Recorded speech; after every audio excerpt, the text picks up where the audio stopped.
Okay बेटा, हम लोग पहुंचे फाइनल अकाउंट्स विद एडजस्टमेंट में। हमारा क्वेश्चन 2 चल रहा था। क्वेश्चन 2 में सिर्फ बैलेंसिंग बाकी थी। मैं थियरी वाले पेज में आपको ये बता रहा था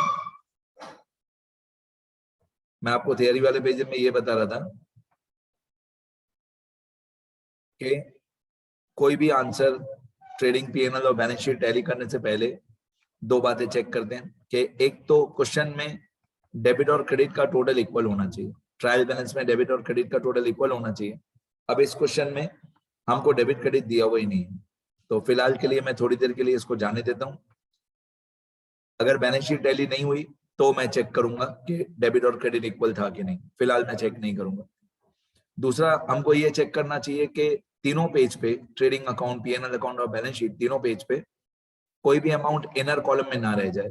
तो ट्रेडिंग अकाउंट में कुछ भी इनर कॉलम में नहीं है, प्रॉफिट एंड लॉस अकाउंट में कुछ भी इनर कॉलम में नहीं है, ट्रेडिंग में भी कुछ इनर कॉलम नहीं है, प्रॉफिट एंड लॉस अकाउंट में भी कुछ इनर कॉलम में नहीं है।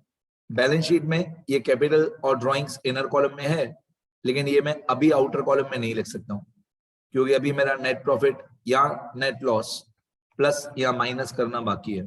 तो कैपिटल अभी आउटर कॉलम में नहीं आएगा। क्रेडिटर्स 12,000, इसको आउटर कॉलम में लिखना बाकी है। तो क्रेडिटर्स जो 12,000 है, इसको मैं आउटर कॉलम में लिख दूंगा। इसमें कोई भी एडजस्टमेंट नहीं था, तो मैंने आउटर कॉलम में लिख दिया क्रेडिटर्स। इसके बाद और कोई अमाउंट इनर कॉलम में नहीं है, सब आउटर कॉलम में ट्रांसफर हो गया। तो मैंने तीनों पेज पे चेक कर लिया कि कुछ भी इनर कॉलम में ना रह जाए। इतना कंप्लीट हो गया। अब मैं बैलेंसिंग करूंगा। यदि ये ट्रेडिंग अकाउंट है, यदि ट्रेडिंग अकाउंट है तो ट्रेडिंग अकाउंट में मैं पहले क्रेडिट साइड का टोटल करता हूं, इक्वल टू सम ऑफ 1,61,000 और 14,500। 1,61,000 और 14,500, इनका टोटल होता है 175,500। ये हुआ हमारा क्रेडिट का टोटल। अभी डेबिट का टोटल 1,80,500। तो डेबिट का टोटल बड़ा आ रहा है। अब अगर डेबिट का टोटल बड़ा आ रहा है तो पहली बात तो आप दोनों साइड पे टोटल लिखोगे 1,80,500, जो बड़ा टोटल है वो आप दोनों साइड पे लिखोगे। अब मैं डिफरेंस फाइंड आउट करूंगा। ऑब्वियसली डिफरेंस क्रेडिट साइड पे आएगा, तो 1,80,500 माइनस 175,500, तो डिफरेंस आएगा 5,000। अब अगर क्रेडिट साइड पे डिफरेंस आ रहा है तो हम उसको बोलते हैं बाय ग्रॉस लॉस, और ब्रैकेट में लिखते हैं transferred to profit and loss account. ये ब्रैकेट लिखना जरूरी है। अब ट्रेडिंग अकाउंट में अगर क्रेडिट साइड पे डिफरेंस आ रहा है तो हम उसको बोलेंगे by gross loss transferred to PNL. अब यहाँ पे हुआ क्रेडिट 5,000, तो पीएनएल में होगा डेबिट। तो प्रॉफिट एंड लॉस अकाउंट में ये 5,000 डेबिट होगा। इसको हम बोलेंगे टू ग्रॉस लॉस, और ब्रैकेट में लिखेंगे ट्रांसफर्ड फ्रॉम ट्रेडिंग अकाउंट 5,000। तो ट्रेडिंग में हुआ क्रेडिट, तो पीएनएल में हुआ डेबिट। अब प्रॉफिट एंड लॉस अकाउंट में डेबिट और क्रेडिट का total. Profit and loss account में मैं टोटल करूं पहले डेबिट का, तो सारी अमाउंट्स डेबिट में ही है, क्रेडिट में कुछ है ही नहीं। तो 5,000, 4,000, 7,900, 4,000, 7,000, इन सब का टोटल। तो प्रॉफिट एंड लॉस अकाउंट में हमारा डेबिट का टोटल आ रहा है 27,900, ऊपर सिंगल लाइन और नीचे डबल लाइन 27,900। तो डेबिट का टोटल है 27,900, क्रेडिट साइड पे कोई अमाउंट है ही नहीं, तो क्रेडिट का टोटल है 0। अब हमारा difference, obviously difference credit side पे आएगा, तो डिफरेंस क्रेडिट साइड पे आएगा 27,900, क्योंकि डेबिट में टोटल है 27,900, क्रेडिट का टोटल है 0, तो डिफरेंस आएगा 27,900। अब अगर प्रॉफिट एंड लॉस अकाउंट में क्रेडिट साइड पे डिफरेंस आ रहा है तो हम उसको बोलते हैं बाय नेट लॉस, और ब्रैकेट में लिखते हैं transferred to capital account. By net loss transferred to capital account 27,900, जो हमारा डिफरेंस आया।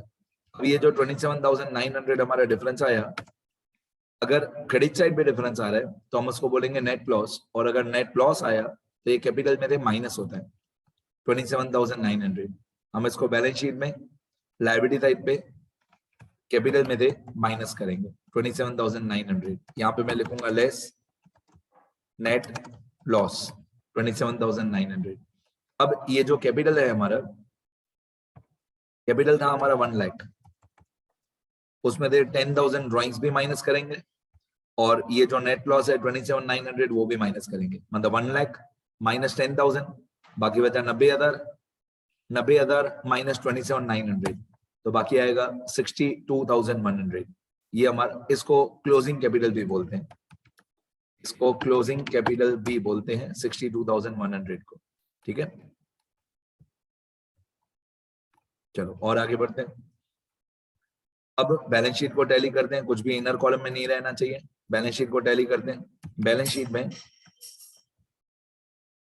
शीट में लायबिलिटी साइड का टोटल, अब लायबिलिटी साइड पे एक 62,100 है, एक 12,000 है, एक 400 है, एक 5,000 है, तो लायबिलिटी साइड का टोटल है 79,500।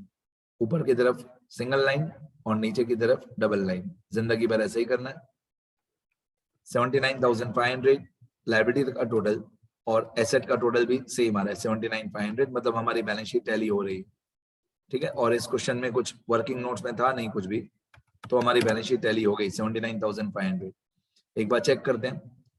5,000 हमारा ग्रॉस लॉस था, 5,000 नेट लॉस था 27,900, तो ये बुक वालों का आंसर, गरीवाल वालों का 5,000 ग्रॉस लॉस और नेट लॉस 27,900।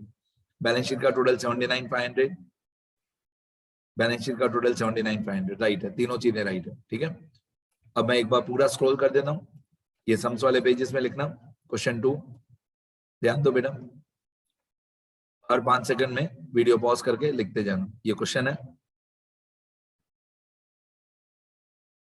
यहां तक क्वेश्चन है, ये आंसर है।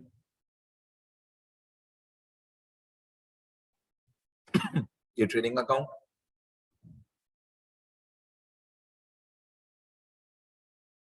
ये प्रॉफिट एंड लॉस अकाउंट,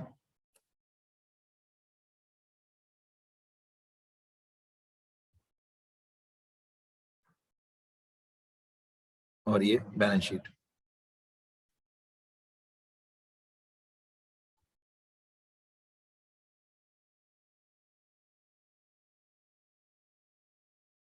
ठीक है, इतना लिखो सब लोग अच्छी तरह। ये मैं ऐसा बोलूंगा कि बहुत ही एक इजी लेवल का क्वेश्चन था, इतना लिखना शुरू करो, स्टार्ट करो बेटा।